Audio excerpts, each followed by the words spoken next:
नमस्कार दोस्तों, स्वागत है आप सभी का आपके अपने इस यूट्यूब चैनल क्लास में डॉक्टर धर्मेंद्र वर्मा और मैं हूं आपका दोस्त डॉक्टर धर्मेंद्र। जी हां दोस्तों, आज की इस वीडियो में मैं आपको बताने वाला हूं कि रीट का पेपर देते समय यानी कि रीट का जो पेपर है वो अगर आप देने जा रहे हैं तो दोस्तों कौन से वो टिप्स हैं जिनको फॉलो करने के बाद आप अच्छे नंबर ला सकते हैं, बेहतर नंबर ला सकते हैं। जी हाँ दोस्तों, जैसा कि आपको पता है कि रीट एग्ज़ाम अब आ चुका है और काफ़ी सारे कैंडिडेट्स एग्ज़ाम देने वाले हैं, लेकिन कुछ टिप्स ऐसे हैं जिनको फॉलो करके कुछ लोग बहुत अच्छे मार्क्स प्राप्त कर लेते हैं। जी हाँ दोस्तों, वो टिप्स कौन से हैं वो मैं आज की इस वीडियो में बताने वाला हूं। तो चलिए शुरुआत करते हैं। उससे पहले मेरी आपसे रिक्वेस्ट, यदि आप चैनल पर नए हैं या फिर अब तक चैनल को सब्सक्राइब नहीं किया तो प्लीज़ दोस्तों चैनल को सब्सक्राइब जरूर कर लीजिएगा, साथ ही बेल आइकन पर भी क्लिक कर लीजिएगा ताकि मेरे और आने वाले अच्छी अच्छी वीडियोज़ की नोटिफिकेशन आपको मिलती रहे, उनका लाभ बेनिफिट आपको मिलता रहे। तो लीजिए शुरुआत करते हैं आज के इस टॉपिक की।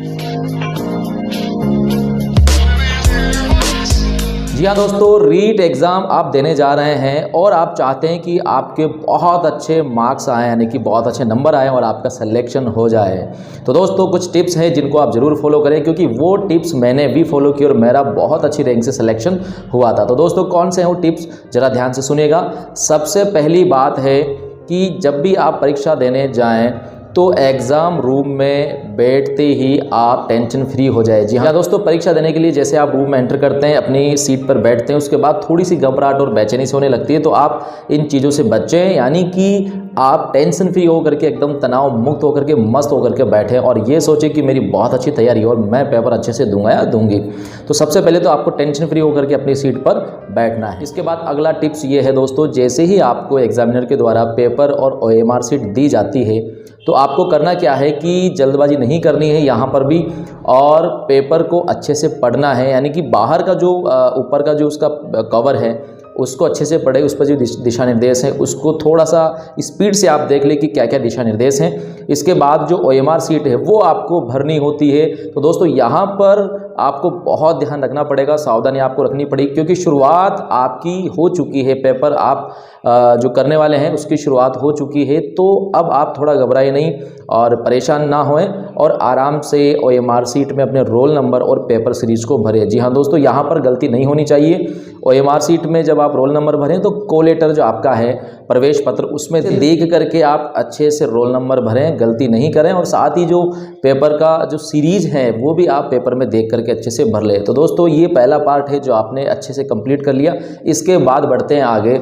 अब आप पेपर में जो प्रश्न हैं उन प्रश्नों का उत्तर देने की शुरुआत करने वाले हैं। जी हाँ दोस्तों, बहुत ही महत्वपूर्ण, सबसे महत्वपूर्ण चीज़ यही है कि यहाँ पर आपको बहुत ही ध्यान से आगे बढ़ना है। अच्छे नंबर अगर आपको लाने हैं तो दोस्तों जो बातें मैं बता रहा हूँ उनको ध्यान से आप सुनिएगा और इनको फॉलो कीजिएगा।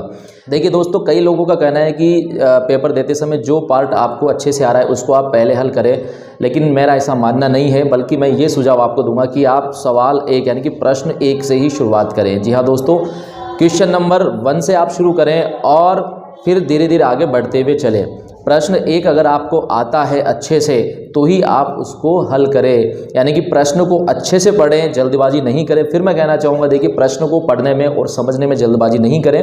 अच्छे से आपको पढ़ना है और उसको समझना है कि क्या पूछ रहा है, और चारों ऑप्शन जो हैं उनको भी अच्छे से आपको पढ़ना है, समझना है, उसके बाद ही उसका जवाब देना है। तो दोस्तों क्वेश्चन नंबर 1 से ही आप शुरू करें। अगर क्वेश्चन नंबर 1 आपको नहीं आ रहा है तो उसको आप छोड़ दें, उसके बाद क्वेश्चन नंबर 2, 3, 4, 5 इस तरीके से स्टेप बाय स्टेप आगे बढ़े। जो भी सवाल आपको अच्छे से आ रहा है उसको आप हल करें, यानी कि उसके सामने सावधानी से गोला भरें, यानी कि अ ब स द जो भी ऑप्शन सही है उसका गोला OMR शीट में आप बहुत ही अच्छे से सावधानी से भरें। पेपर में उस क्वेश्चन के आगे टिक लगा दिए जो क्वेश्चन आपने कर लिया। इससे दोस्तों ये होगा कि फर्स्ट राउंड में आप जितने क्वेश्चन हल करेंगे तो टिक लगाने के बाद आपको सेकंड राउंड में ज़्यादा दिक्कत नहीं होगी, पता चल जाएगा कि ये वाले क्वेश्चन मैंने कर लिए और बाकी के क्वेश्चन जो है वो अब करने हैं। तो दोस्तों इस तरीके से आप स्टेप बाय स्टेप बढ़े। तरीके से फर्स्ट राउंड में आप क्वेश्चन नंबर 1 से शुरू करें और 150 क्वेश्चन जो आपके आने वाले हैं तो 150 तक आप इस तरीके से एक एक करके आगे बढ़े और सवालों का अगली महत्वपूर्ण बात ये दोस्तों कि फर्स्ट राउंड आपने कर लिया। अब सेकंड राउंड में आपको उन क्वेश्चंस को हल करना है जिनमें आपको थोड़ा सा डाउट है। जी हाँ दोस्तों, एक बार ये होता है कि क्वेश्चन पढ़ा हुआ होता है, लेकिन हम कंफ्यूज हो जाते हैं कि इन दोनों ऑप्शन में से कौन सा सही है। तो दोस्तों यहाँ पर मैं आपको बताना चाहूँगा, देखिए कि सेकंड राउंड में लोग तुक्के लगाते हैं। तो तुक्के लगाने वाली बात पर मैं आपको स्पेशली कहना चाहूँगा, सुझाव देना चाहूँगा कि दोस्तों 4 ऑप्शन में अगर आपको लग रहा है 2 ऑप्शन बिल्कुल नहीं है और बाकी के 2 ऑप्शन जो है उनमें से एक सही है, तो ही आप तुक्का लगाए। अदरवाइज चारों ही ऑप्शन अगर आपको लगे कि पढ़े हुए नहीं है, क्वेश्चन आपको समझ में नहीं आ रहा है, तो दोस्तों उसको छोड़ दें।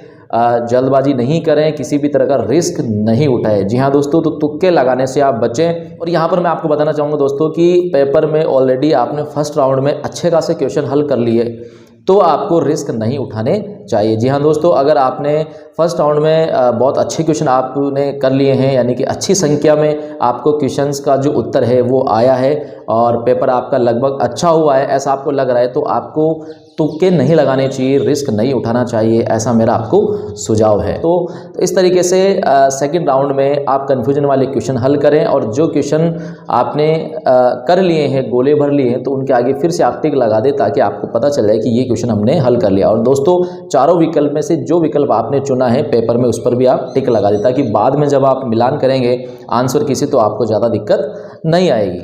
और इसी के साथ दोस्तों कहना चाहूँगा कि अगर पेपर ज़्यादा सरल आ जाए, आपको लग रहा है कि पेपर इजी है, तो आपको बहुत ज़्यादा खुश नहीं होना है, बहुत ज़्यादा उतावलापन आपको नहीं रखना है। और साथ ही अगर लगे कि पेपर बहुत ज़्यादा कठिन है, टफ है, तो आपको बहुत ज़्यादा परेशान भी नहीं होना है, क्योंकि दोस्तों अगर पेपर कठिन है तो वो सभी के लिए कठिन है, केवल आपके लिए नहीं है।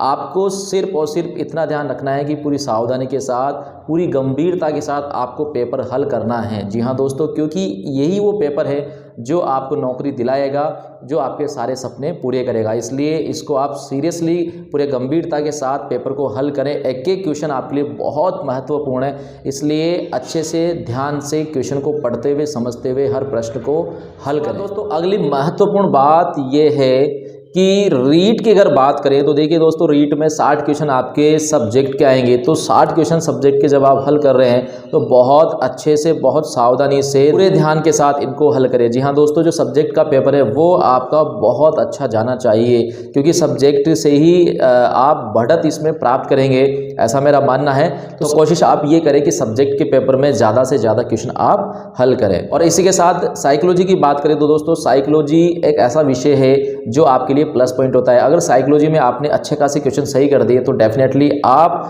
बाकी लोगों से आगे बढ़ जाते हैं, यानी कि आपका चयन होने की संभावनाएं बढ़ जाती है। तो साइकोलॉजी और सब्जेक्ट, ये 2 जो पार्ट है, इनमें आप कोशिश करें ज़्यादा से ज़्यादा क्वेश्चन हल करें। क्योंकि दोस्तों इसके अलावा बची राजस्थान की जीके, तो राजस्थान की जीके में ज़रूर आपको दिक्कत हो सकती है, क्योंकि राजस्थान का सामान्य ज्ञान बहुत बड़ा है और क्वेश्चन कहीं से भी पूछा जा सकता है। इसलिए राजस्थान का जीके जो है वो सभी लोगों का लगभग 19-20 होता है, तो इसमें ज़्यादा परेशान नहीं हुए। राजस्थान की जीके में आपको जो क्वेश्चन आ रहे हैं उन्हीं को हल करें, बाकी ज़्यादा रिस्क उठाने की कोशिश वहाँ पर भी नहीं करें। तो दोस्तों इस तरीके से आपको पूरी सावधानी के साथ, पूरे आत्मविश्वास के साथ पेपर को हल करना है। कहीं भी ज़्यादा परेशान नहीं होना, तनाव नहीं लेना है, बल्कि मस्ती के साथ, खुश होके, एकदम अच्छे से, पूरे फोकस के साथ, तल्लीनता के साथ, तन्मयता के साथ, और आपने जो पढ़ा है उसको याद करते हुए अच्छे से पेपर को हल करना है। मैं दावे के साथ कहता हूँ बिल्कुल भी आपको दिक्कत नहीं आएगी, आपका पेपर बहुत अच्छा जाएगा अगर आप इन टिप्स को फॉलो करेंगे तो दोस्तों उम्मीद करता हूँ आज का वीडियो आपको अच्छा लगा होगा। अच्छा लगा हो तो प्लीज़ लाइक और शेयर जरूर कीजिएगा। और यहाँ पर मैं कहना चाहूँगा कि अगर आप हमारे टेलीग्राम ग्रुप में ऐड होना चाहते हैं तो दोस्तों डिस्क्रिप्शन बॉक्स में लिंक दिया हुआ है, इस पर क्लिक करके आप ग्रुप में ऐड हो सकते हैं। और साथ ही मैं आपको बताना चाहूँगा बहुत सारे एजुकेशनल और मोटिवेशनल वीडियोज हमारे चैनल पर अवेलेबल है, उन्हें भी आप जरूर देखें, बहुत फायदा होगा आपको बेहतर तैयारी में। तो दोस्तों फिलहाल आज के लिए इतना ही, मिलते हैं अगले वीडियो में एक नई बात और एक नई टॉपिक के साथ। तब तक के लिए धन्यवाद, शुक्रिया।